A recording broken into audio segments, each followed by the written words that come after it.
X-Men! Wow. Wow, wow, wow, wow, wow. Hello, everybody. Happy Pride Month again. Happy Pride Month Part 2, the second coming. Pride Wrath.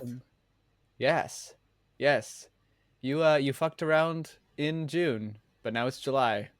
And this is It's time to find out. time to find out. And this is also Crying in the Book Club, so welcome. Thanks for coming to this Hit New podcast, where three emotional friends talk about comic books that make them emotional. It's very exciting. You've heard of voices already. One of them is Emily. How's it going, Emily? Hi. I'm doing pretty good. Nice. And the other one is Alex. Hi. Jean-Luc hasn't said anything. But Jean-Luc's also here. Hi, Jean-Luc. It's fitting to introduce our first episode of July with the Pride Month thing because Portland is doing their Pride Parade in July, apparently, which was the source of a lot of discourse on the r/Portland subreddit when I went on there for 30 seconds to try to find a restaurant. Oh, I believe that. Huh. I mean, everyone's doing it in June. Why not do it in July? It's less packed. Yeah, you you can order Pride stuff in bulk cheaper, too. Like, yeah. Get those Good after discount on Pride floats. sales. I mean, I'd really wait till August, because I feel like if you're ordering for July, you're ordering it in June, and you have to pay a lot, but yeah. Do Pride Month in August. I mean, my home state of Mississippi, specifically the city that I used to live in of Hattiesburg, would do their Pride events in October. And I think that's just because, like, oh my God, it's so hot in June. Why are we going to be outside? Why are we trying to do things outside? That's fair. But I never asked anybody why it was in October. It just was.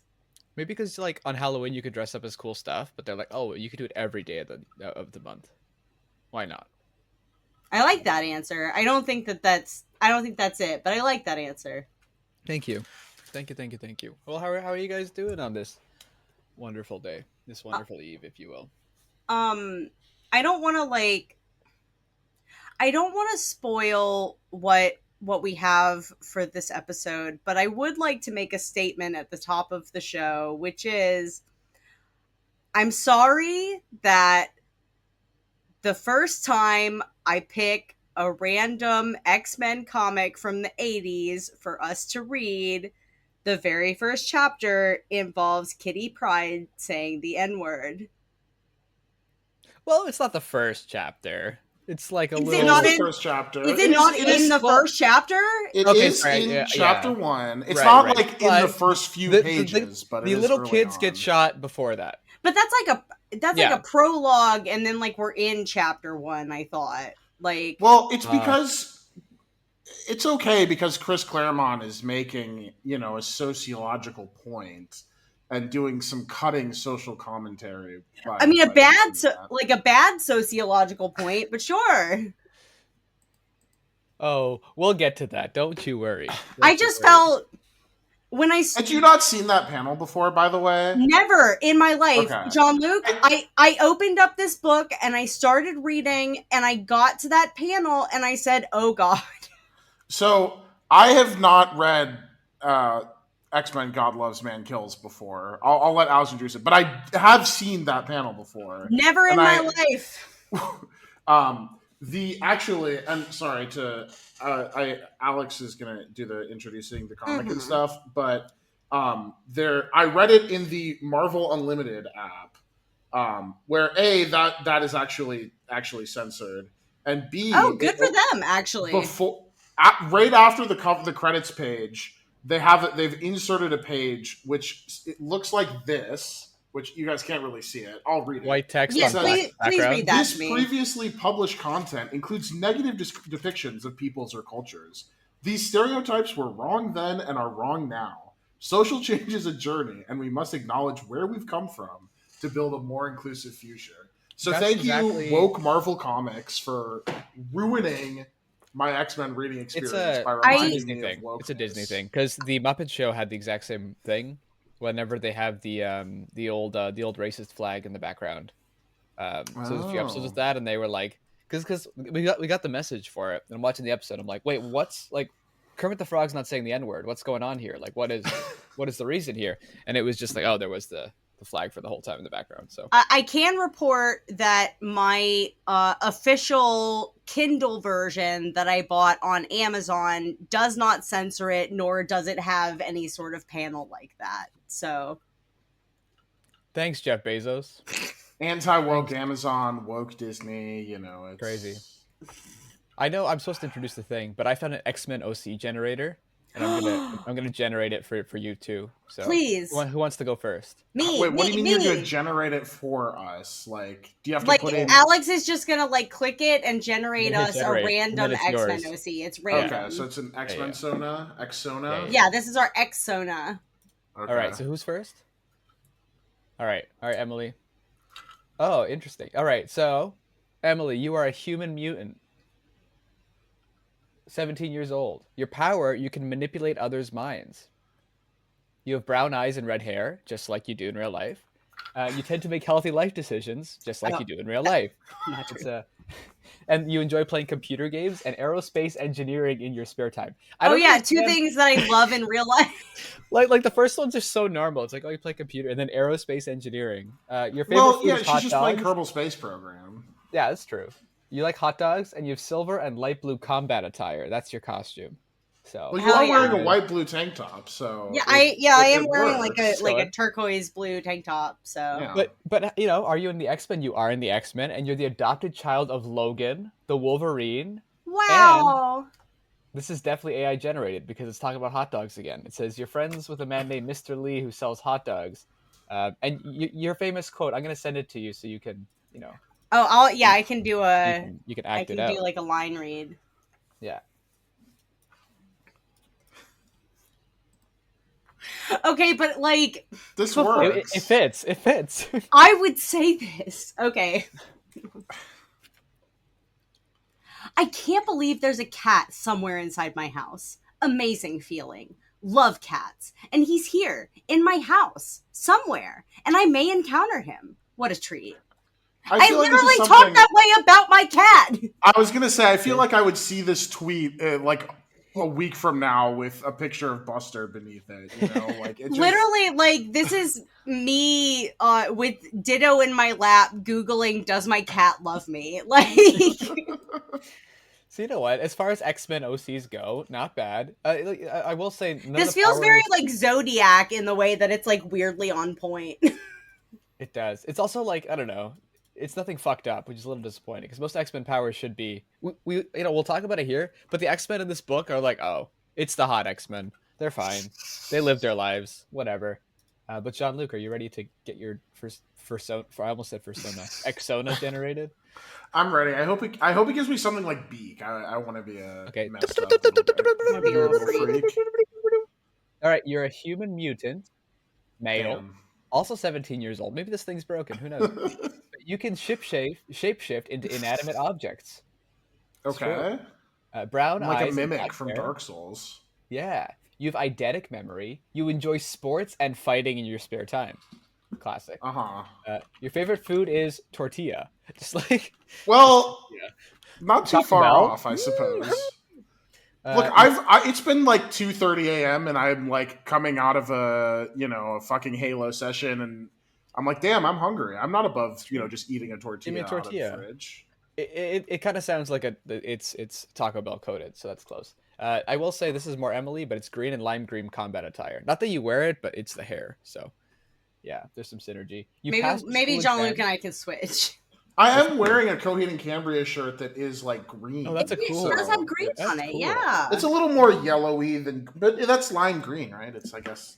It's a it very works. like it's a very yellow green is what Yeah. if that were a crayon it would be yellow green. Hell yeah. You passed your school exams with flying colors, and this is, I That's guess, a bit, true. but you're in contact with Nick Fury and are friends with a man named Mr. Lee who sells hot dogs. I don't know. And this We're is your friends quote. with the same guy who sells hot dogs. That's so cool. I hope you they're guys being both did. vegan hot dogs. Oh, then Oh sure. yeah, they would have to be for both of us. Yeah. Yeah. Am I reading this? Yeah, Yes, please. this is your quote. It's shorter, but Okay. Tired of just deserving better. I'm gonna start taking it by force.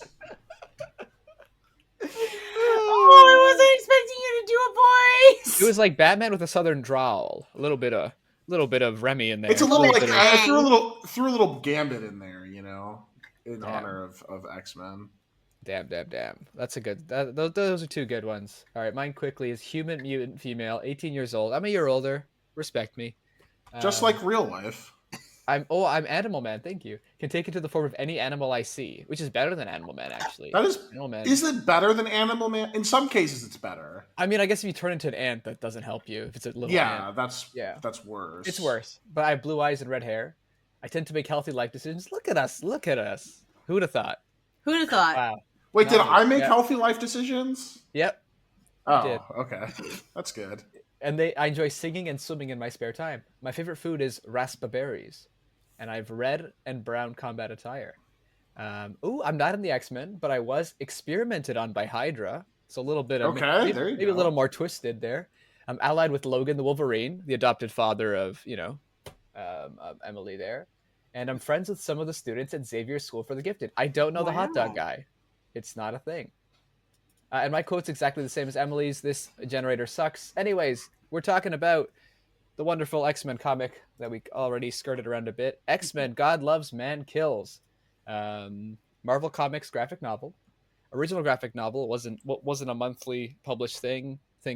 I guess I was gonna say think like Dark Knight Returns, but that was single issues. This is just like OGN style original graphic novel. Yeah, out there. but Dark Knight Returns did have like a prestige format. Like they weren't floppies, right? So That's true. I would imagine this was somewhat similar to those issues. This was all in one shot apparently, but starring their well, it's popular- 60 pages. Yeah, superhero team in the X-Men, 1982, written by Chris Claremont and illustrated by Brent Eric Anderson. Funnily enough, Neil Adams was supposed to draw it, and then I guess in classic Neil Adams fashion, there's actually the interview at the back about why he didn't do it, but I like to just think that he sucks at deadlines. But he's also now dead, so it's a weird intro. I don't know why I mentioned him, but yeah, it was initially conceived as a non-canon X-Men story, and it was drafted. The script was going to have the death of Magneto, which was going to sort of be that catalyst point. Magneto dies, and then everyone's like, "Oh no, there's a war going on," and it would trigger the event for the X-Men to begin investigating William Stryker. And it served as the primary inspiration for the 2003 film X2. Gods, perfect superhero film. Maybe a weird thing to say in the context of God Loves, Man Kills, but We'll get to that. But yeah, Claremont actually wrote the novelization for that movie. So look at that. I didn't know that until this moment. Whoa. I love that. And this book is inspired by the rise of televangelism in the 1980s, and Claremont spent like 6 months just like walking around the U.S. attending sort of church events and stuff. And I mean, I guess also watching TV because the television there. But yeah, so it's a little bit of a religious extremism going on against mutants, and it was not canon until 2003 when the X2 movie came out, which is cool, and it's pretty critically acclaimed. So a brief plot summary. And it begins with Magneto, and he's investigating the murder of 2 mutant children who were killed by henchmen of the Reverend William Stryker. And we see these kids just like murdered. That's the opening of this book. It's dark, and they're like playing on a playground, and like strike team comes in, pulls out a gun, goes blah blah blah blah blah, and the kids are like ah, and then it's like, oh, this is what this book is. That's very cool. Very cool. But Stryker, who murdered his wife and newborn son after his son, a deformed mutant, was born, seeks the wholesale extermination of mutant kind while presenting himself to the public as a fire and brimstone preacher, spreading a message claiming that mutants are abomination in the eyes of God. But of course, in classic X-Men fashion, they have to debate on TV. So after a television debate with Professor Charles Xavier, Stryker fakes Xavier, Cyclops, and Storm's death and kidnaps them, forcing the X-Men to team up with Magneto to find their mentor and the members. Xavier has been hooked up to a machine that will use his telepathic power to kill all the world's mutants via cerebral hemorrhage. At a revival meeting where a popular U.S. senator, who's actually a mutant, is in attendance, Magneto and the X-Men confront Stryker and rescue Xavier. In the end, after Shadowcat and Nightcrawler successfully bait Stryker into admitting that he kidnapped Xavier, and admitting his plans for mutant genocide, Stryker is shot in the chest by a security guard when he tries to murder Shadowcat in public. Magneto and the X-Men part ways, and Magneto politely turns down an offer by Xavier to join the X-Men. However, before he leaves, he reminds the X-Men that Stryker may have fought for the final victory, as already his defenders rally to him as he awaits trial for his crimes. Yeah, that's God Loves, Man Kills. Did you guys enjoy this comic? On the I whole. was very both surprised and also very happy to see Brent Anderson interiors. I love Brent Anderson largely from his work on Astro City, and so when I saw the name on the cover, I was like, "Oh shit!" I would never have guessed that Brent Anderson was drawing this, and I thought the interiors were phenomenal. I think this book looks absolutely fucking incredible. Um, I think like colors too. I think it's Steve Oliff who colors the book. Like there's so many moments that are super moody in a really cool way. I feel, I mean, not to shit on modern comics for a second, but I feel like there's something that you lose with like the digital coloring that this just has a texture to it. And I was also similarly very happy when I read it, and it's not one of those stupid recolors that like they did to Watchmen and a bunch of other books from this era, because it really pops. Like there's so many just gorgeous panels and pages, and these like really intricate, highly detailed backgrounds. It just lends so much texture to the book. It's really good. I also, I mean, I liked it in general too. Like there's some things about it that are a little stupid, they're stupid in a way that like, sometimes you're an earnest white boy in the 80s and you think you're doing something and you come across as being kind of stupid. That's just how it goes sometimes, I think, in terms of the like social messaging of the book, which I think we can get into, so I'm keeping it broad. But honestly, as an X-Men story, it was really fun. This might be the catalyst that I need to finally like cross the Claremont X-Men stuff off my reading list. Because, I would be down to do more Claremont X-Men for the show. Just saying. Yeah, I would not mind doing it for the show, but just in general, it's one of those things, one of those runs that's been on my list of things that I should read as a self-respecting X-Men fan and comics fan more generally. So, but yeah, it was, as an X-Men story, it was really fun. Like I love the twists and turns of it. I love the scene in the Danger Room. Like all of that just feels very classic, fun X-Men comic stuff to me. And it's a great lineup. It's not, as Alex alluded to, it's the hot X-Men. It's not the Grant Morrison, we got some freaks up in here X-Men, but it's definitely the like, yeah, we got Shadowcat, Nightcrawler, Wolverine, Cyclops, Magic's here. I mean, although I don't think we got the call her Magic. classics. Even Colossus is like, these aren't the true classics, though. No. I just meant But, some of the classics. Although, funnily enough, these are like these are probably way more popular than the true classic characters. Jean Grey aside, like no one cares about Angel. Come on, like, come on. Nobody's Angel and Iceman. Like, come on, these are not characters that are on the level of. And even like even Cyclops, or not Cyclops. Who's I'm sorry. As dude? both an Iceman and an Angel enjoyer, you both have like wounded me deeply in ways that you can never understand. Hey, I'm not saying they don't have their merits and deserve to be loved, but they're just I mean, look, if you're building an X-Men team and you're choosing between like Angel and Storm, it's a pretty easy choice, I don't. Sure. Like, Nightcrawler versus Iceman, like I know who I got in my corner.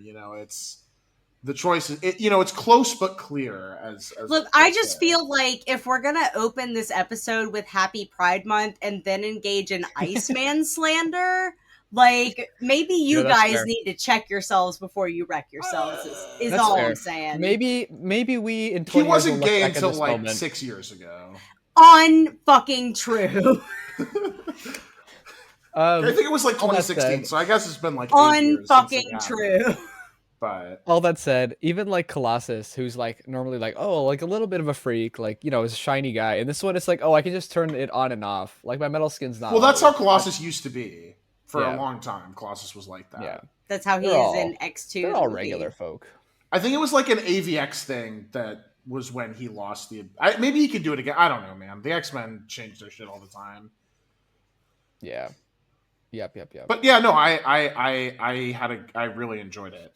I thought it was a Nice. really good sort of one shot story, quick, breezy read. I did Yeah, appreciate that. I also really enjoyed this. I as alluded to earlier, I picked this book because it is one of the two books that served as somewhat of basis for X2 X-Men United, God's perfect superhero movie.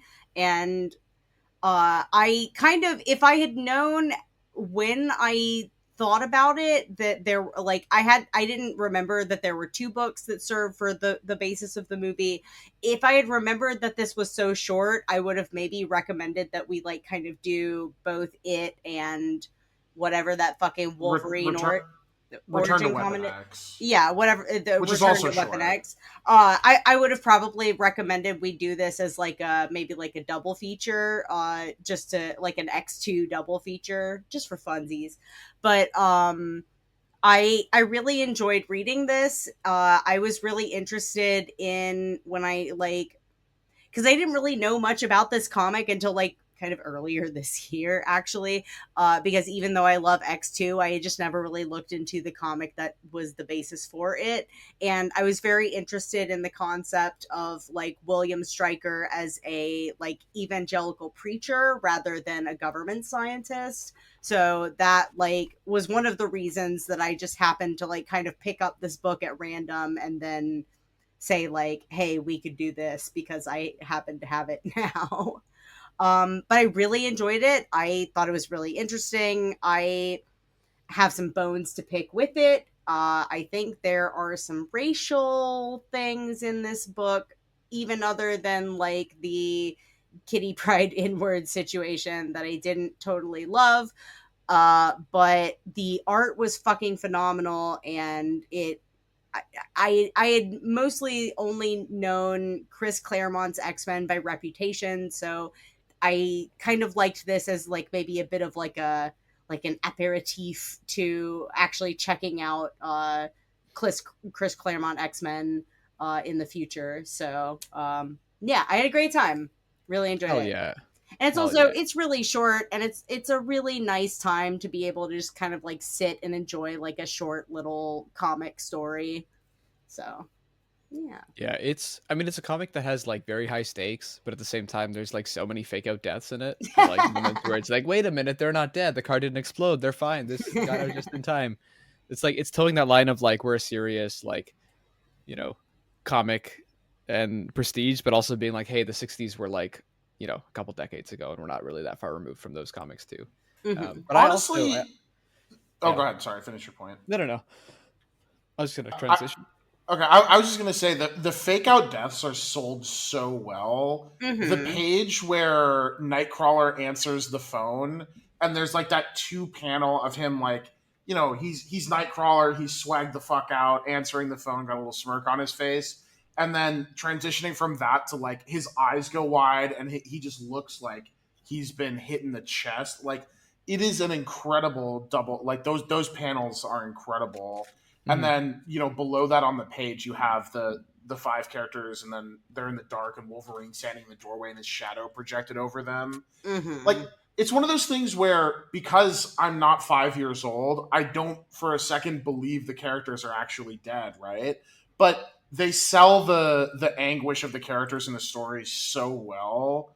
And then you have the whole next bit where it's like, you know, the next chapter opens with Kitty like crying on the lakeside and having the heart to heart with Ilyana. Like, it's so well done, like from a visual standpoint. Like, you feel how Hmm. like just devastated the characters are by it in a way that like Absolutely. makes the fake outs not feel cheap. Yeah, exactly. It's like a more mature, you know, fake out style where like in the you know in the 60s and 70s there'd be like every week Superman would be like Superman's dead. What? It was the Right. android duplicate or like there was an episode of the Super Friends that still stands with me where like they just all got killed. They got the you know the Legion of Doom picked off one by one. It was a little stupid. They found like a ray thing that could kill all the Super Friends. And like Mhm. they aim it at Batman and it kills them, and it's like you could have just gotten a gun, man. You didn't have to get the No, it's fucking like ray. he wears Kevlar under there. You can't just shoot Batman with a gun. I guess you have to shoot him a few times, but like, come on, you could. You have to, could do no, that. you'd have to shoot him like a lot of times. Okay, but you hold him. One person holds, the other person shoots. Like Solomon Grundy's on the Yeah. team. Like you got that. But then at the end, you learn that oh no, the Super Friends knew all along. Those were android duplicates, and they wanted to appear dead, so Lex Luthor would throw away the ray, and then they could dispose of it. And anyway, tangent aside, That's awesome though. oh, it's like my favorite episode of any TV show. So That's great. It's good stuff. This comic's It's like great. my favorite episode of Young Justice, also the one where all the characters fake die. Yeah, I love when It's characters great. die. I don't know. I kind of like that. I like that No, stuff. it's good. It's good. And I mean, you guys have said a lot of things I feel about this, but it's just such a stylish book. And there's the Absolutely.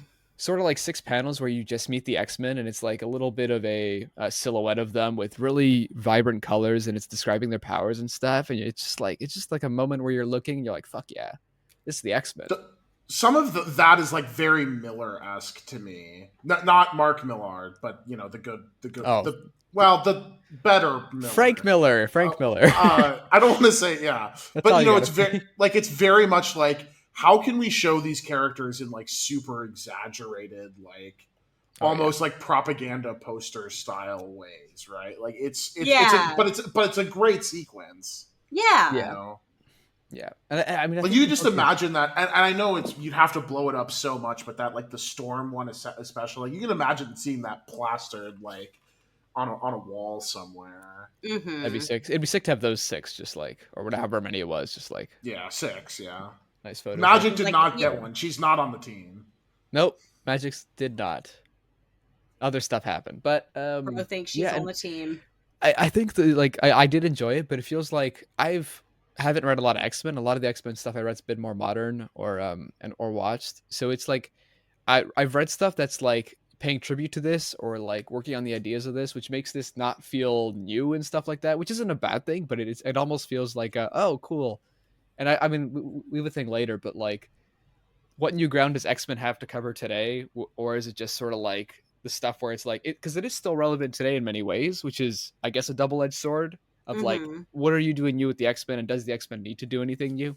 But all that aside, I think it's a cool book. It is interesting that you say that, Alex, because I think that the era of X-Men that you and I are probably the most familiar with, like having read this, it feels like this hangs very heavy over that because this is definitely feels like it's setting up the Cyclops as Magneto's right-hand man that later becomes like a main part of the story in like Uncanny X-Men in like in the Bendis era and the Bendis and Jason Aaron era of X-Men in like the early 2010s where, you know, he's not where at the point like Cyclops is not a villain per se because at that point Magneto is also not necessarily a villain anymore. And this very much I feels mean, like arguably. IMO not that arguable about whether or not Magneto is a villain in either this series or the Bendis Uncanny book. But like there's that whole like bit where Magneto talks to Cyclops about Cyclops being the one like him sort of inheriting the world from Magneto. And it's sort of that and when I read that I'm like, "Oh my god, that's the whole thing with the Uncanny run." So it's you know kind of interesting. Interesting. I'm not really familiar with stuff from that run, so this is interesting to hear These because X-Men. as we know, I love the X-Men. They're okay.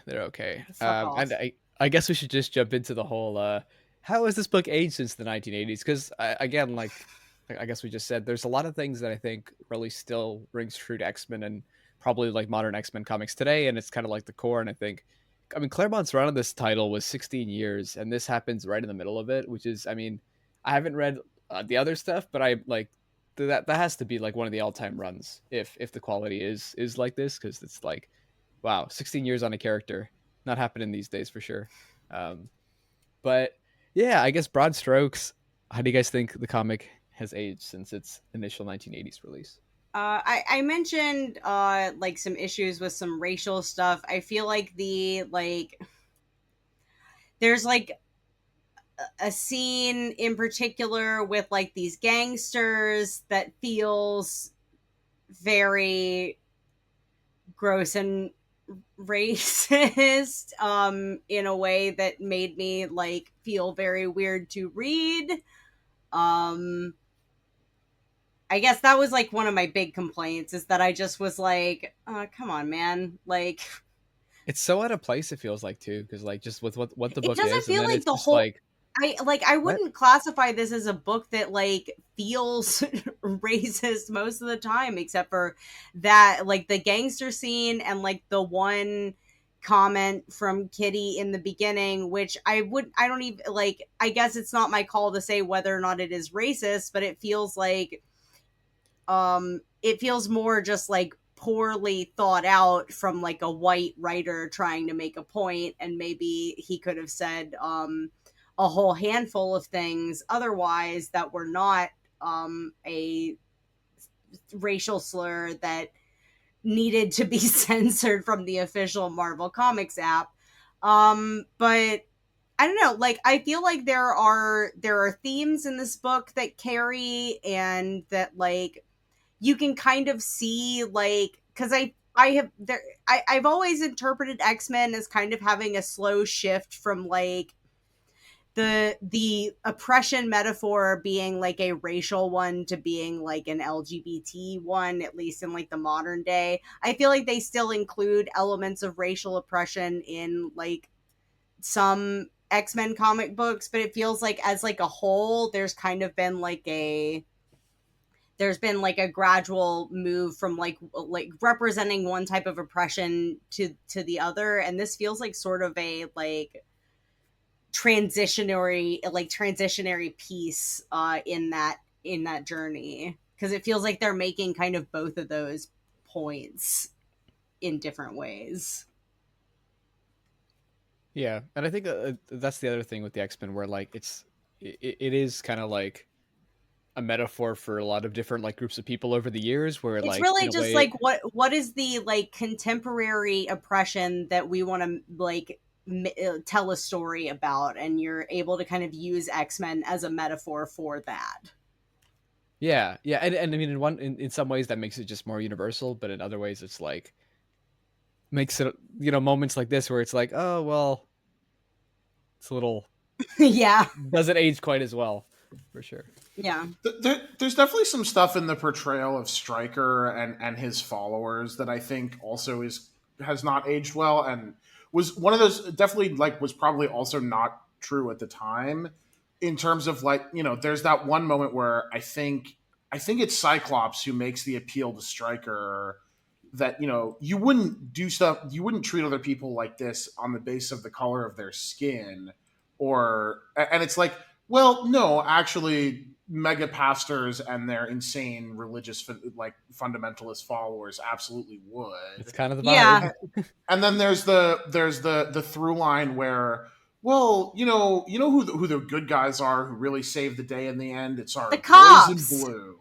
Yeah, It are was allied with was the X-Men. I so could have I also think it brought was that a up, but security guard, not a cop, but like but they have a gun, so I don't know. I mean, Security guards? No. In America, security guards are people who want to be cops really badly, but like flubbed out of cop school. but also So they're, like in fact, more psychotic in many cases. but the way that their uniforms and the way that they are framed, like there are and I feel like there are police officers also involved in all of this, so that like adds to the like kind of conflation of these roles in the book.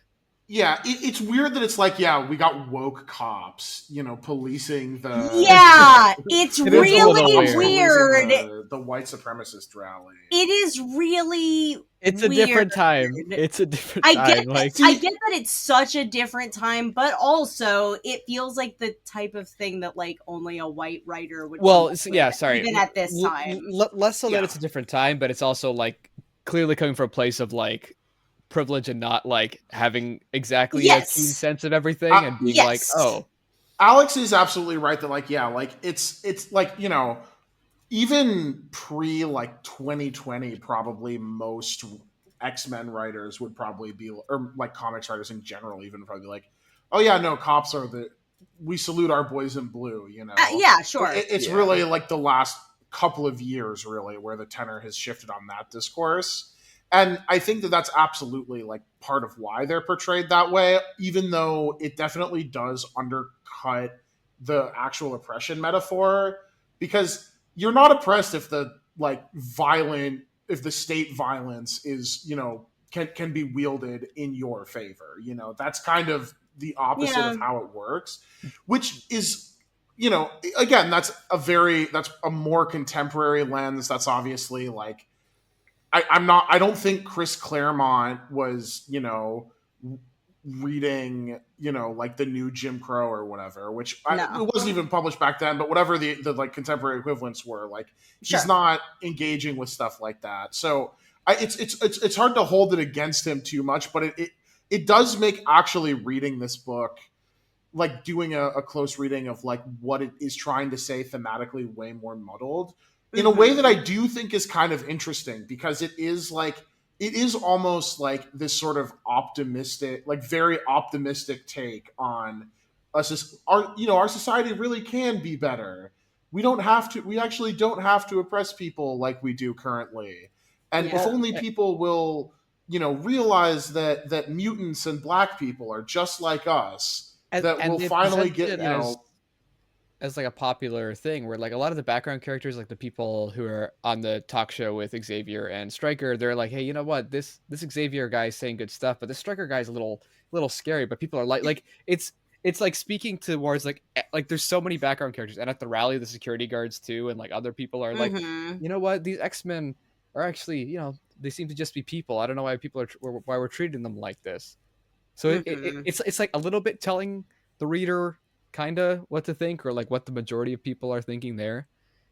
Claremont did say that the goal was to have no stock morality characters, so that everyone in the book, you can kind of see where they're coming from. I mean, like less to varying extents, but he didn't want them to just be like good and evil. Even like Stryker, he's like, you know what, maybe that makes sense for a character like him. I really don't agree with that. The whole like the scene where his mutant kid pops out of his wife after he crashes a car, I think, or something, or it's, you know, probably from the childbirth, and then he kills the kid. Why does he kill his wife in the moment? Like he doesn't realize the thing because he can't bring himself to tell her that she gave birth to a monster, so he kills her instead. He makes that decision for her.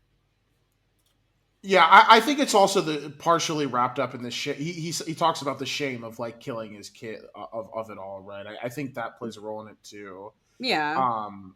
So like there's a lot going on, and it's just weird going like to read like Claremont's thing, like, you know, I didn't want anyone to be like, you know, evil or anything like that, and it's like, okay, like if he doesn't kill his wife there, he's way more of like a character where you're like, oh, okay, like you obviously don't agree with him because he's a fucking idiot, but like he's just bad. He's just like straight up like, it's crazy. Yeah. I would be curious what the context of Claremont saying that was, because I feel like he's specifically talking about Magneto, not Stryker. He named those two. He named those two. He has kind of like two sides of things, I guess. I'm going to be honest. The book that he wrote does not actually support him saying that at all, because Stryker is like comically evil. He is. Like he killed not only did he kill his wife and kid, but he contracts a private militia who seemingly just commits hate crimes against children across the United States. Like, you don't get much more comically evil than that. I mean, I can sort of see it if what you're saying is that it's like, if you're trying to make a point about the sort of nuclear anxieties of the Cold War era and how that the nuclear paranoia motivated people to. He did actually mention that in the interviews at the back of the thing. I mean, I'm not surprised, because I mean, tying the sort of direct tie of the mutants to the nuclear tests does, like, it does make a lot of sense, in the same way that, you know, there's plenty of pop culture figures that emerge from like nuclear radiation that are a result of nuclear paranoia. So I can see it as a stand-in for that. But you would not say those people are rational or even relatable in any way, because those positions no. that they stake out are insane. No. Whereas Magneto is very cool-headed and reasonable throughout this, you know? Like, okay, he kills some guys at the beginning, but It starts they off and he deserved discovers it. he killed 2 kids. The people killed 2 kids. Of course he's gonna kill Yeah, people. Magneto is in the right to do, like, all of the violence that Magneto does in this book is morally justified. And Magneto is usually right. Let's be real. yeah, I mean, more or less. Yeah, I'm with you on. He on goes that on a point. like whole speech in this book later about how like when he rules the world, he's like going to get rid of the causes of like societal ills, and it's like I'm like, this motherfucker spitting, like, sorry. I do. Yes, I absolutely. He has identified the root causes and is going to address them. He knows what he's doing, right? Like, you know, they throw the the rhetorical position of like, oh well, you're just gonna repeat the Holocaust, but put mutant like humans in camps, and he's like, when did I say Big that? What the big fuck? words to What say the to fuck? Magneto of all Yeah, characters, but yeah. okay. Well, yeah. Yeah, and but you know, I can understand. I can at least understand sort of Cyclops and Xavier's position on it, which is that, well, we don't actually want to be like, the things you're saying are good, but we don't want to take people's free will away. We don't want to be authoritarian about it.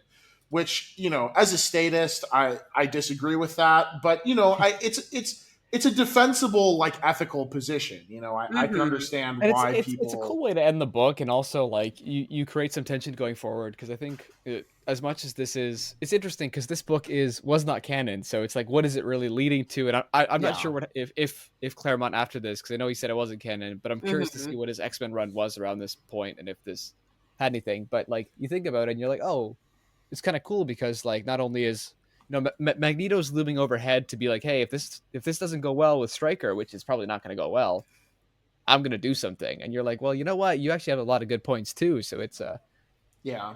It almost feels like The Killing Joke in that respect, in that the way it ends is not actually conducive to, like, continuing things as normal. And And yet yet they put out a and yet sequel they book to this. well, yeah, not only did they put out a sequel, but then they later made this canon, right? Yes, but Which is the same with I was shocked to find out that there is a God Loves Man Kills too. yes, which I also do oh, not believe I've read.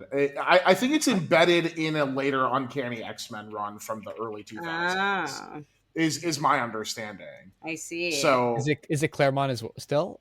no, because it's much later. I don't believe it's written by Claremont. Hmm. But you know, the ideas here are definitely things that get pulled. These strings get pulled on in later X-Men books. I can't speak to Claremont specifically.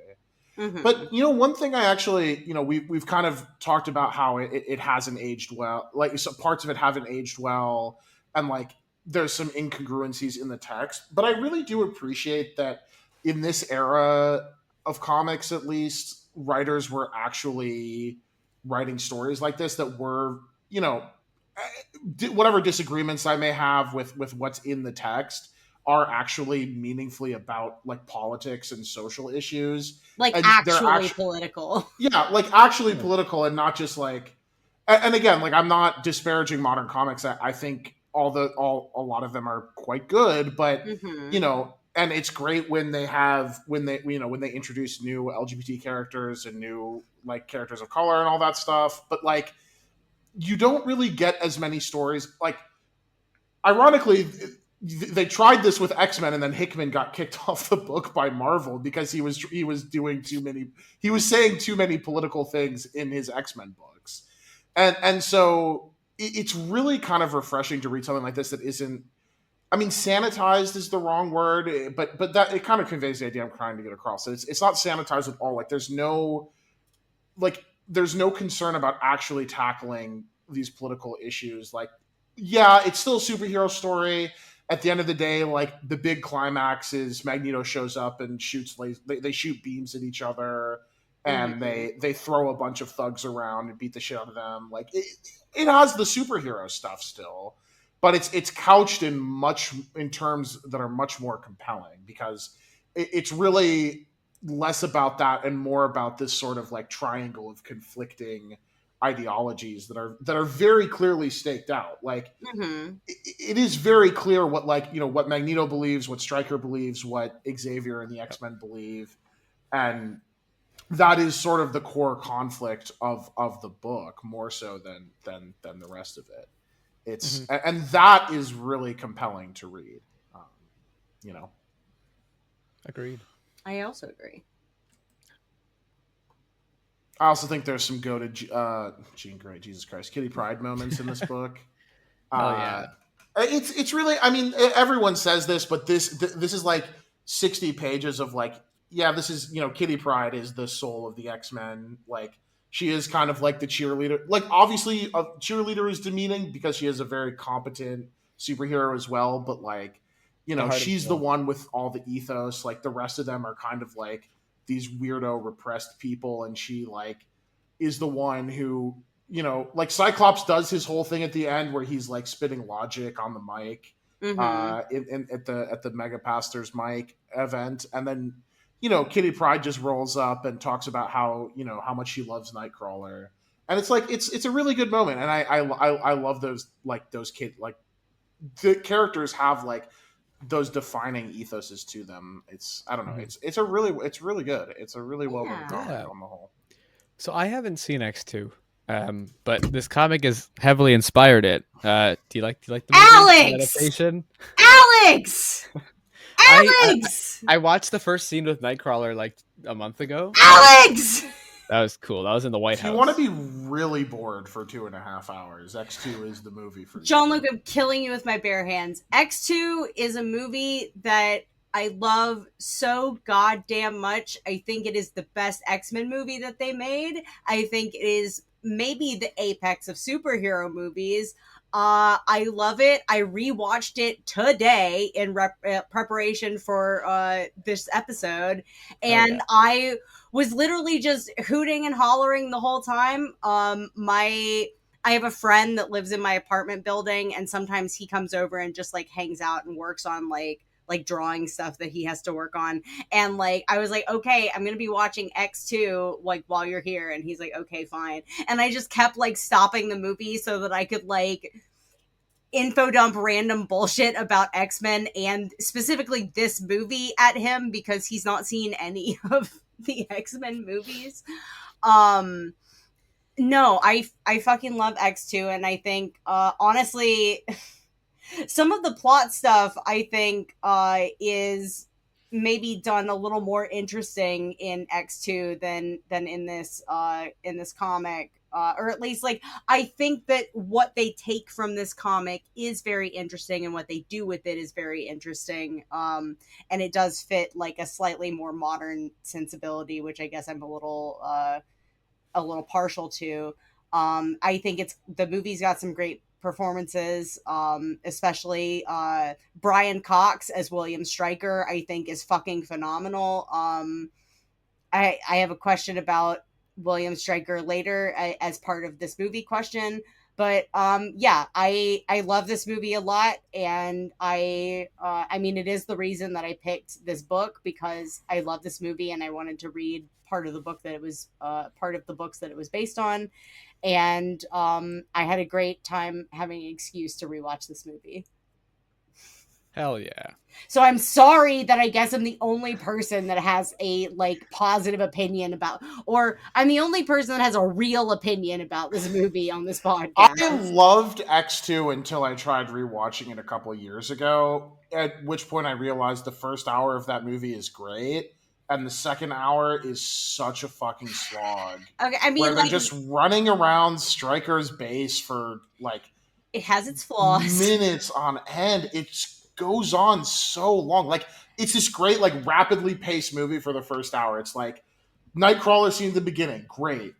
You know, FBI raid on the X Mansion, great.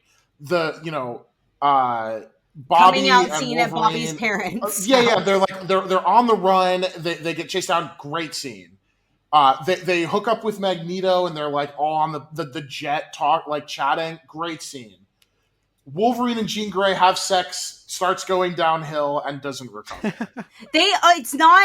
It's not Wolverine and Jean Grey having sex. It's Mystique transformed as Jean Grey because she came in she wanted to fuck with Wolverine. That's right. You're right. I had forgotten that detail. So yeah, it's been like 4 years since I last rewatched the movie. For me, also a great scene because like if you're rewatching it, you know the whole time that it's Mystique, and so it's just very funny to me at least.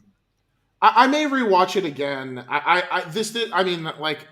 I won't lie to you. Like, you are not wrong about how like it absolutely loses momentum in, I would say, at minimum the last third. Like, but I can give you like the second half, the whole second half of the movie. Really, like it loses a lot of momentum. It is very front loaded with all of the best fucking scenes, and the very last scene of the movie sets up the second worst film in the franchise. So like, it has its no, I'm talking about X3. Apocalypse is the worst, I think. No, well, okay, I guess I actually didn't see Apocalypse. As far as I'm personally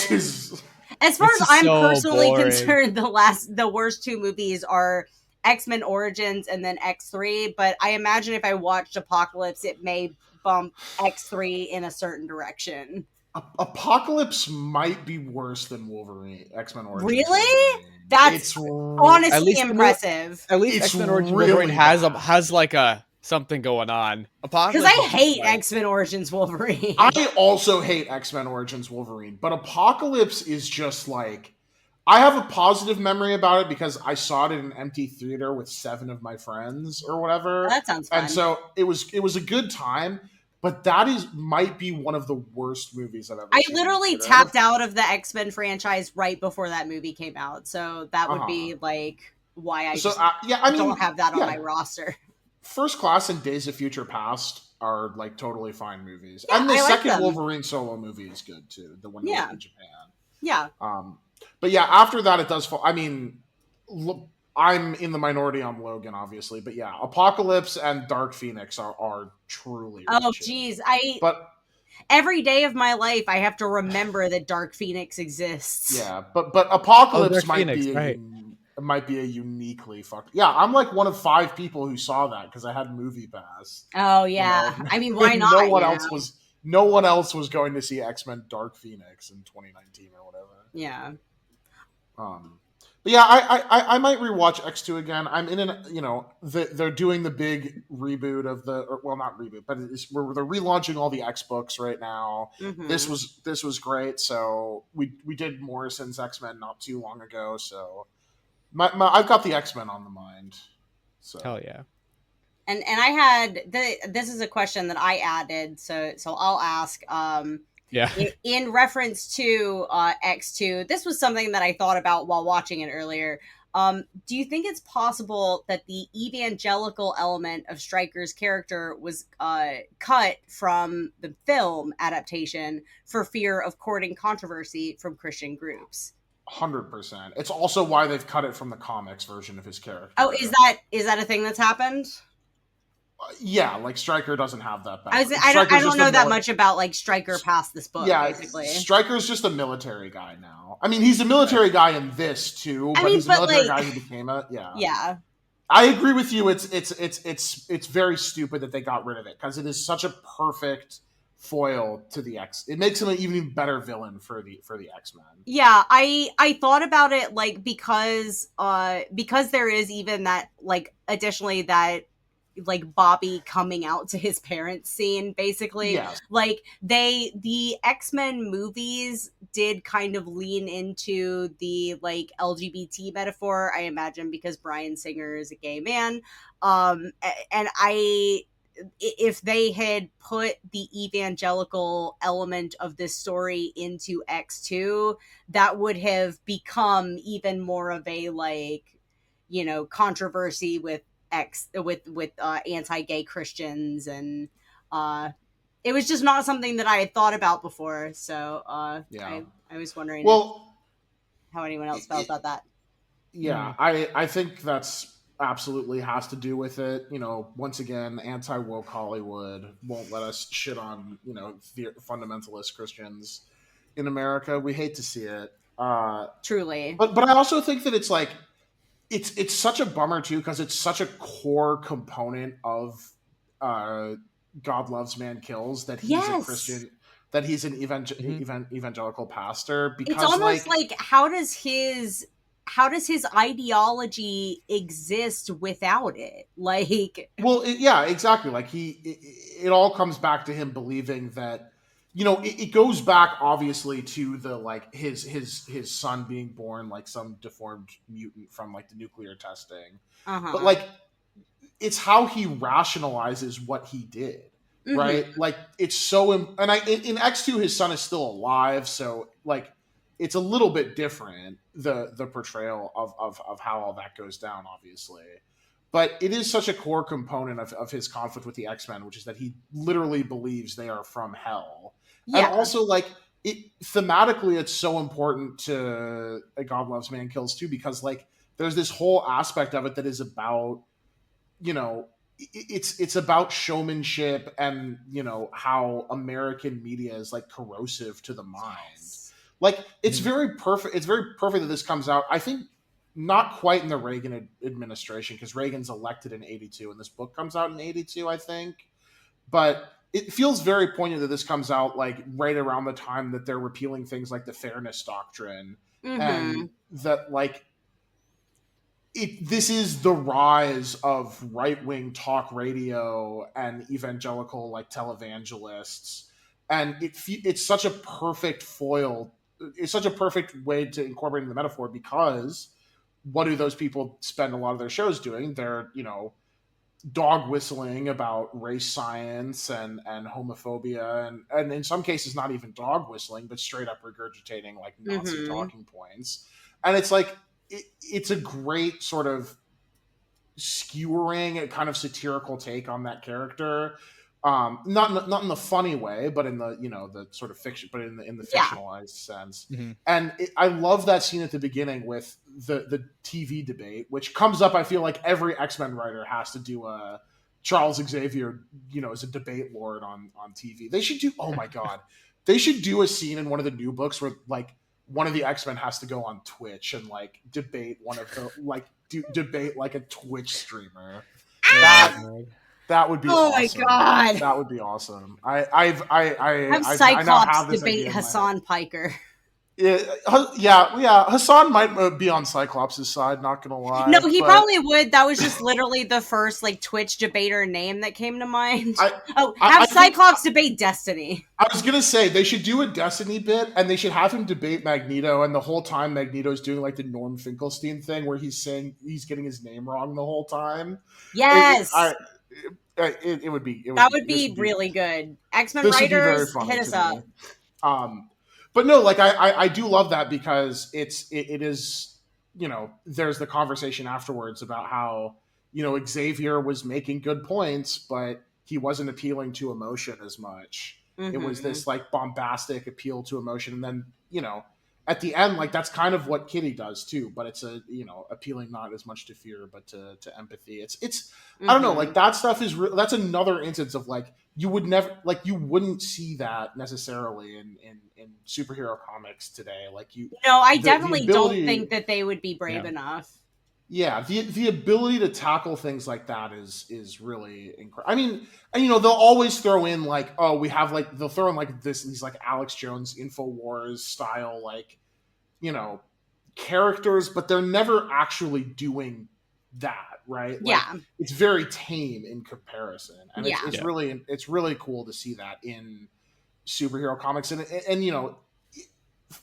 Even though the metaphor, as we discussed earlier, kind of face plants in some areas, like it's a big swing in terms of like actually making the X-Men really be about, you know, something real. And as always, I love something that like tries to be really ambitious and kind of fails versus like something that's really boring and just like kind of past the finish line. Yeah. And, you know, he didn't get like a grand slam, but he got an RBI single. You know, like we're talking about a competent at bat here. Like it's not. Yeah. This isn't a total failure. It's not. It's not a out in 3 Mhm. Sure. type deal. Yeah. I mean, and this is said before. This comic is very classic X-Men and stuff, so the characters are portrayed pretty regularly. But do you guys have a favorite character in this short little book? I'm a Kitty Pryde head. I like Kitty Pryde a lot. I don't know if she's my favorite. I mean, this book also has like multiple of my favorite X-Men characters because Magic is here too, although in a very, very small role. Mm-hmm. But I don't know. I think if you really press me on who my favorite character is here, I'm going with Magneto. You know, he's just every time he's on page, he's doing like he's writing an essay and he's spitting the whole time. He does some really badass stuff, like when he tortures that guy with he cases the one guy in metal and then tortures him with the metal, like, you know, As you do. It's really cool, and he has those like kind of badass moments, but he also has that great moment at the beginning where he buries the kids, and it's like a very sentimental and sad introspective moment that you don't always you get that a lot from Magneto, I think, because that's the kind of character Magneto is, but it's not something you always get from, you know, superhero villains necessarily. It's a good moment. Yeah. Yeah, I kind of also have to go with Magneto. I've made it no secret that I like Magneto and think he is usually right. And he is just kind of in top form in this comic, and I really enjoyed it. I'm a big Nightcrawler fan, and he got to do some cool stuff in this. I liked Kitty Pryde wasn't my favorite, but I really liked they used her powers in a lot of really cool and interesting ways in this book that made me kind of like appreciate her skill set on a level that I guess I kind of hadn't before. So that was kind of fun.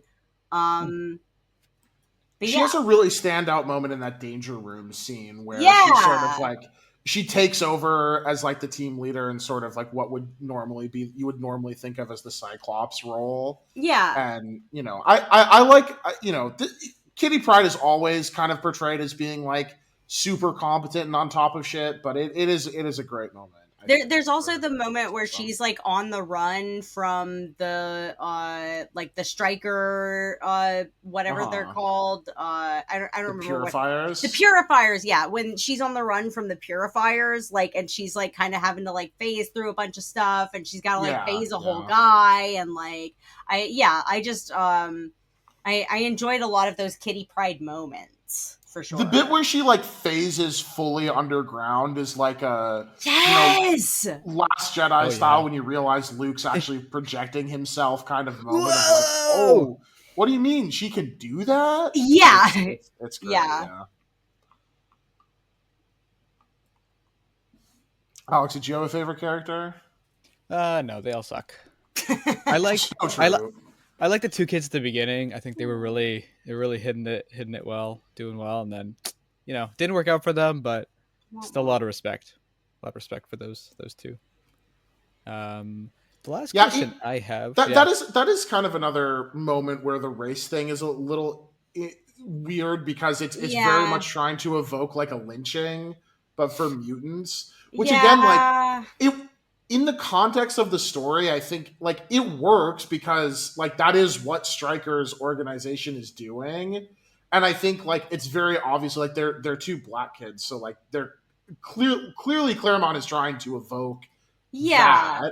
But it's again one of those things that I'm not sure entirely works and is congruent with the stuff that comes later, where you know all even the cops and the U.S. senators all seem to live in like a post-racial utopia where the only people being persecuted are mutants. It's just another one of those weird, put it on the pile of like, man, you're so close to getting it. I think it's not that I think Claremont doesn't get it. I think that it's just like it's a little inelegant in terms of actually getting the message across. It's one of those things where like certain certain elements of this story, like I wonder how like an actual like black writer would have handled like trying to execute this metaphor, uh because like it really just comes down to like you're trying your best, bud, but like you know. Yeah. Or even Yeah. modern Claremont, because modern Claremont is way better on a lot of these things. I'm Like, sure, I mean, you know, him writing Mystique and Destiny in 2024, very different than some, like, I can again, it's only like imagine. it's a guy with good intentions who, was And definitely you can also just a see white guy in like the 80s. even the stuff that like makes me cringe about this book, you can absolutely see the good intentions, like, Yeah. and that goes a long way when it comes to comics. Yeah, because It really sometimes you're reading something and there are, in fact, bad intentions Indeed. in the writer. What? The writer's heart is, in fact, evil. It's. I don't know what you're talking about, but yes. Yes. Yeah. My last question was just, what does X-Men? And I know they're obviously still publishing comics, and from what I've heard, they're good. But like, what do X-Men comics have you ground to cover? Do people care about X-Men today? You think? I'm Or is it kind of like really a cyclical thing that just kind of stays and it's just relevant always? I'm really interested to hear from John Luke about this, because I know you have been reading a lot of the current, or Yeah. at least some of the current X-Men comics. So I imagine that you would have a pretty good idea of what they are So, currently doing. yes. Do the X-Men books have new ground to cover? Yes. Jonathan Hickman proved this when he relaunched with House of X and Powers of X and kicked off the whole Krakoa arc, which was the mutants as a persecuted minority who start an ethno state and uh, create a pharma monopoly with which they can exert political influence on the rest of the world. It was a very compelling idea for the X-Men, because it is very obviously like, if you read those initial Hickman books, it is like, what if the X-Men got a little evil pilled? What if they had great intentions in what they were doing and got a little dark sided with it? And then Hickman leaves, and Uh-oh. a bunch of people who are good writers, such as Kieran Gillen, like people who I have praised to hell and back, and this is not shade against them. They write good stories, but they are clearly people who are X-Men fans and saw the playground of the X-Men have their own paradise. Let's just do all the happy, good X-Men stuff, and some of it's great. Bringing Destiny and Mystique being married again in canon is great. Please just don't like, tell me the Gillen book is bad. I can't handle this. I can't handle this it's idea. not. No. It's not that it's bad. It's that it completely ignores the ideas that are set up in the beginning of the Krakoa era. Disappointing, but fair. And it's not only Gillen that is guilty of this. It's everybody else. Sure, but it's X-Men just books. Kieran Gillen is obviously the one that I care about. Of course. So it's like, you get people that are like, you get this thing that it's like, yeah, we have like all these like fan favorite like ships are finally made canon. Yeah. It's like, Jean and Logan and Cyclops kind of have a throuple thing going on. It's like all this stuff that is very pleasing to the fans. And then now that they ended it, they had, because inevitably this stuff has to end. You can't change the status quo forever in comics. Sure. But when all the Krakoa stuff comes crashing down, it has been a slog to read it, honestly, the last like 5 months as it's ended. Oof. But it never really made good on the initial promise of the Hickman era. And I think that's which is all leading to my answer to Alex's question, which is that there are new stories to tell with the X-Men. It's always possible to do new things that have not been done with the characters before.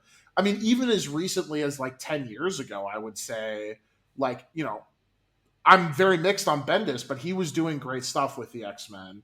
And so it's clearly possible. It's just whatever the people who you give the keys to the kingdom, be they like in editorial or writers, people who are actually willing to step up to the plate and take big swings and do things that are not just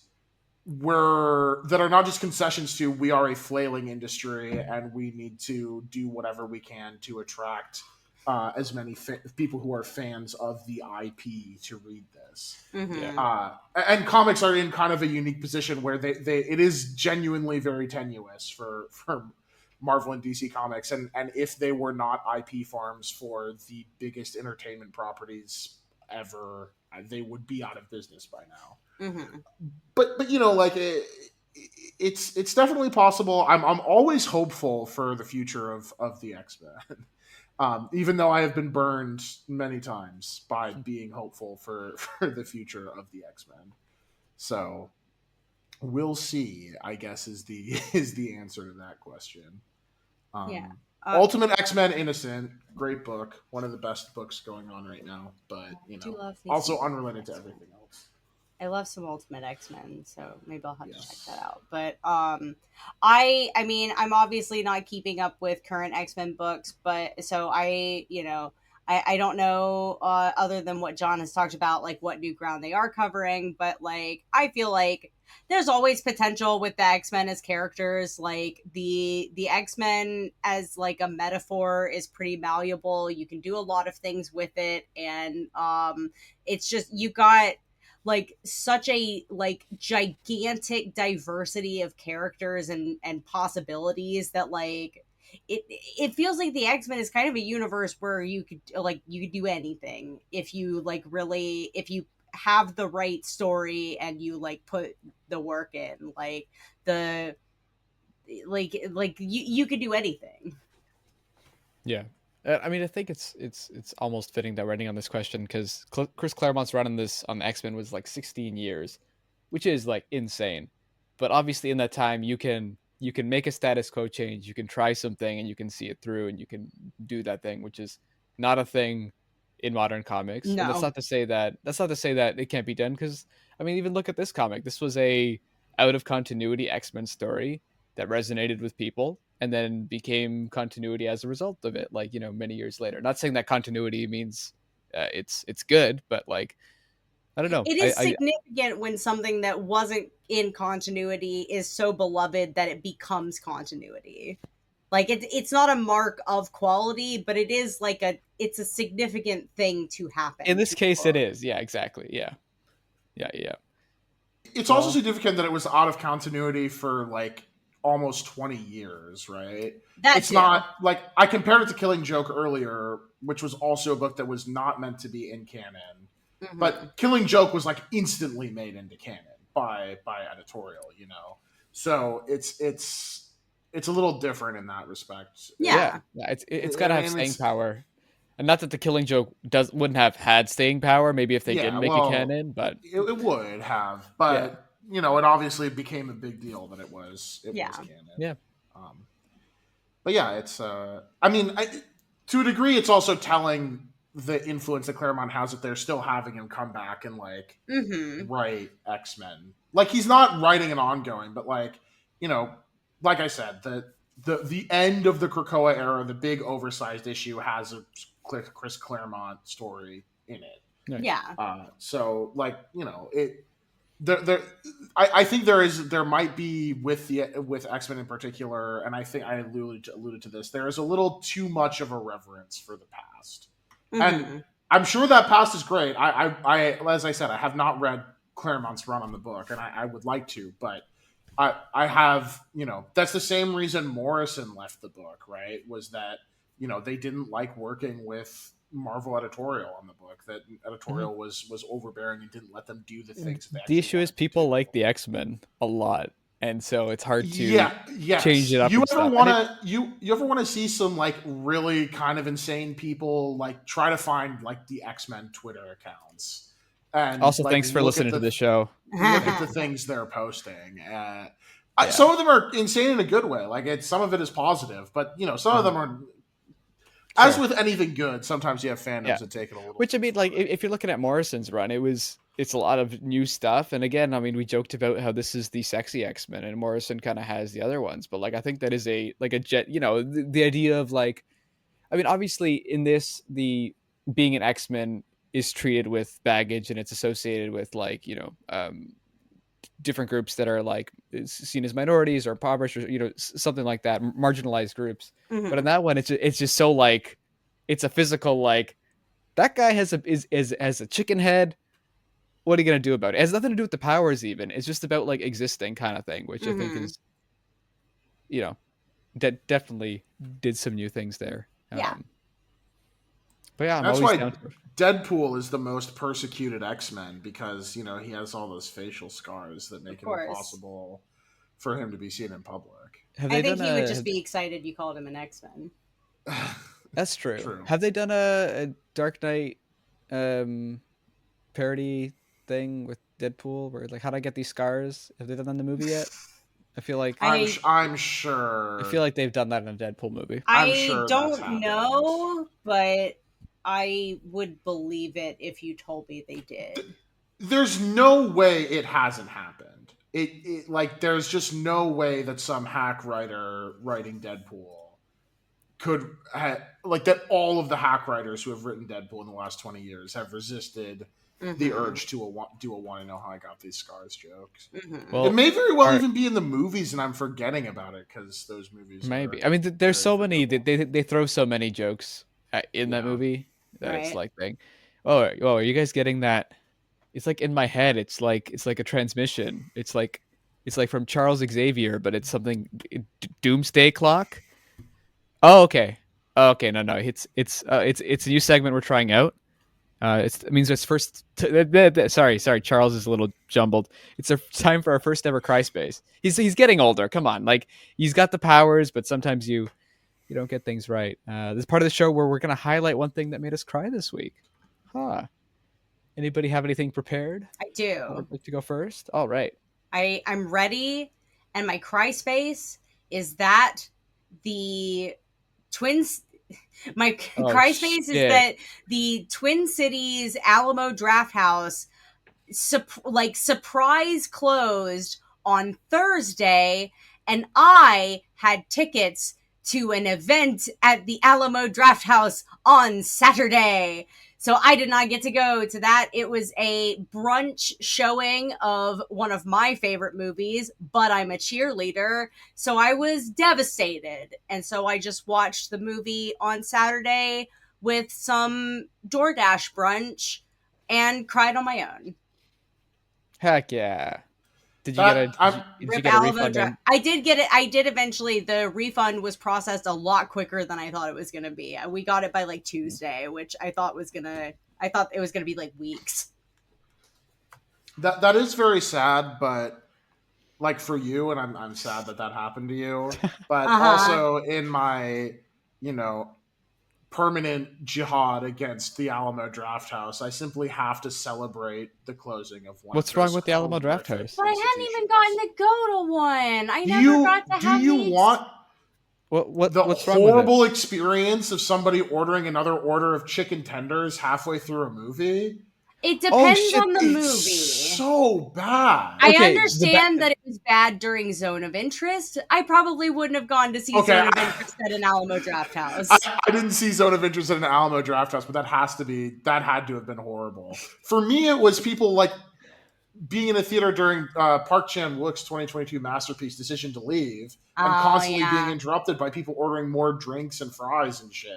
And then I had So to go to a real fucking movie theater to watch it again for real without the at constant our interruptions. like local theater, you can't order like they cut off ordering like 20 minutes before. So in theory, They everyone don't should do get that their at Alamo food. Draft House. You Oh can well, they order should die. stuff throughout the movie. But they're normally late. So we ordered food, like 30 minutes ahead of time, waiting for chicken Hmm. tenders and fries or whatever the heck it was. Yeah.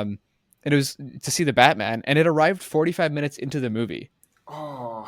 So anytime anyone would like go to the bathroom or like go over there, me and my partner would like, oh, it Oh, is was that a like chicken tenders? Oh, I that's depressing. we hated that movie. Like coming out of it, It's we're a like horrible that was experience. such a Yeah. shit movie. And then I saw it on a plane somewhere, and I'm like, this movie, okay, it's good, It's a it's great good. movie. Oh wow. I just wanted to know what the brunch menu was gonna have.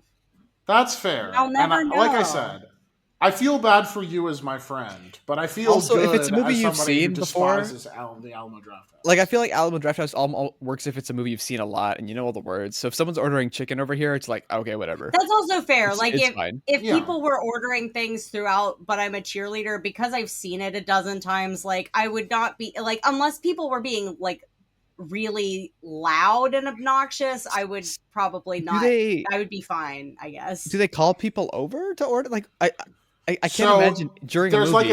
there's a system where you have, at least this is how it was at the one in Denver. You can like turn a light on that indicates you wanna order something. It's and a then you pitch black write movie. it on it. You write it on a sheet of paper, and the waiter or waitress comes up to you. You hand them the sheet of paper, and they like sort of scurry back and give it to the kitchen, and then they come back out, however much long later with your drinks or food or whatever, and bring it to you in your seat. I mean, I guess Okay, it could like- be worse. Do that, but don't have a light It could somehow. be worse, but it's certainly already pretty fucking bad. I mean, I guess the waiters need a light to be able to see where to go. But turning on a light in the middle of the theater, that's just like that's. Yeah, not ideal. So I'm an Alamo Drafthouse hater. I'm sorry, Emily. That's fair. Yeah. I literally, if they had closed after this single event, I probably wouldn't Yeah. even like care that much. But I just like I hope I was excited to go to this one thing. I hope for Pride Month next year, a different movie theater does a brunch showing of "But I'm a Cheerleader" for you. I hope so. Fingers crossed. Yes. Yes. John Luke. Well, I have a real cry space of a real thing I cried at, or I can talk about the new Amory Wars comic. So, You already have talked about the Amory Wars. It's okay. Oh, see, You I don't was wanna going to hear go about- the opposite direction, but you don't want to okay. hear about No World for Tomorrow issue 2? I do. Well, that'll be my No? cry space. You can Okay. you can use that. No, my real cry space is that, so I have spent the last 18 months becoming extremely Gundam pilled, which is partially thanks to Emily for pushing Mobile Suit Gundam: The Witch from Mercury so hard as it was airing. And ever since then, when I was like, wow, these robots, that's some cool shit. I like mech stuff. One of my friends and I have been watching through all of the Gundam series. Nice. And just last week, at time of recording, we finally arrived at Mobile Suit Gundam Char's Counterattack, which is one of the kind of pivotal entries in the Gundam universe. It's the first movie in the Gundam universe, and it's sort of the end of the story of Amuro and Char that has played out over the course of 3 TV series, 50-episode TV series. Damn. And it is, on the one hand, a very weird movie in the sense that it takes place seemingly decades after any of the shows and throws you in with very little context for what is actually happening. Sure. But it's good enough that you can kind of just roll with it. And the, ongoing like struggle between Char and Amuro is very, very, it was very impactful.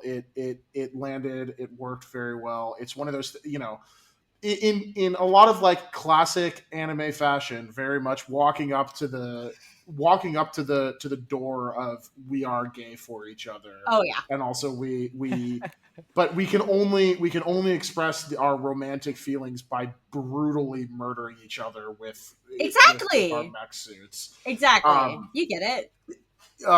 Char's Counterattack may be the pinnacle of a text doing that, and it is a really beautiful movie with a really sad and haunting ending where, spoilers for a 40-year-old movie, I guess, the supposed belief in humanity, neither Amuro's like relentless belief in the human spirit nor Char's unrelenting cynicism about the future of the human race are enough to actually make a difference in the universe, and they both die trying to stop a colony drop. And it was one of those things where I was pretty misty-eyed by the end. Like, it is a it is a genuinely very sad movie, and one that I will probably be rewatching very soon. Hell yeah. And then moving Hey. on to more Gundam. So Hell yeah. I'm glad. I was worried that you were gonna say, 50 episodes, whatever, eight seasons, and it sucked. The payoff. no, So it did not. Well, Mobile Suit Gundam Double Zeta, hard to get through at times, but it was all worth it for Char's counterattack. Hell yeah. Hell yeah, hell yeah, hell yeah. My cry space is been looking at condos, Oh. and they're very expensive. We found one that we like a lot, and it's closing next Wednesday. Uh-huh. And it's like we did the calculations and then how much a mortgage would cost, and it's like, oh, okay, so nothing for the next 3 years. And they're like, oh wait, no, we also have a wedding, and it's like, okay, cool. So money sucks. Maybe wait to see what kind of like cash gifts you get from the wedding. That's true. That's true. Yeah, but I don't know. If you guys each gave me $100,000, we would be good. Is all. Well, don't expect that from me. At best, you're getting a big Scooby Doo plush. That'd be so cool. That'd be so cool. But bear in mind, the American dollar is very strong, so you have a lot of buying. Oh wait, power actually, here. that's true. So my cash gifts are like, by definition, better than everyone else's. It's true. It's true. And you can come shopping here for all your Legos. Okay. When you're here, though, seriously, I have a friend who gets 50% off at the Lego store. Oh my god. Do the math. Do the math. The budget for your wedding gift may have just increased, to be honest. My other cry space is I finished my Haribo Hoppy Karochi. No more left. Oh. Would you bring those back from Japan? No, they're like Polish gummies. Oh, okay. That's not Japanese. No. But it is the end of our show. Wow. You know what? Our last podcast was so much Marvel hate, and we've slowly become like a little bit Marvel pilled over here. We've between the Runaways and the X-Men's, and yeah, I don't know if we'll. And what we did Civil War. I don't like it, but it's. But we did Someday it. we're gonna read Mark Millar's The Ultimates, which you will love. Yes, but until that point, you can find us on Twitter at Crying Book Club. Rate us and review us. Any stars of your choosing. We prefer 5. I know it's a crazy episode. We just like ratings. You can follow Jean-Luc on Twitter at Mountain Dew Liker, but you cannot know what his likes are anymore. You can't. No, I haven't debuted this yet, but you guys will see it in a couple hours. I'm doing a daily accountability thread where I post screenshots of all the tweets I liked. You know what? I might We'll have see to check how out long that Twitter more keeps often. Yeah. Surely I'll still be doing this by tomorrow. I'm gonna keep an accountability thread of Jean-Luc posting the accountability thread, just so we're all set there. You can find Jean-Luc on Letterboxd at JailBotbill, where you can know what he likes. It's true. I mean, Jean-Luc's tweets will still operate the same way, so you can know what he likes, but he probably won't accept your follow requests. So sucks to suck. You can find Emily on Twitter at mpandanata, Letterboxd Pandabor, Twitch Pandabor, podcast Imagine Me and Utana, Fresh Podcast Market, That Looks Terrible, and producing some other podcasts, which I will not name. But if you're listening to it, it could be. I could be anywhere.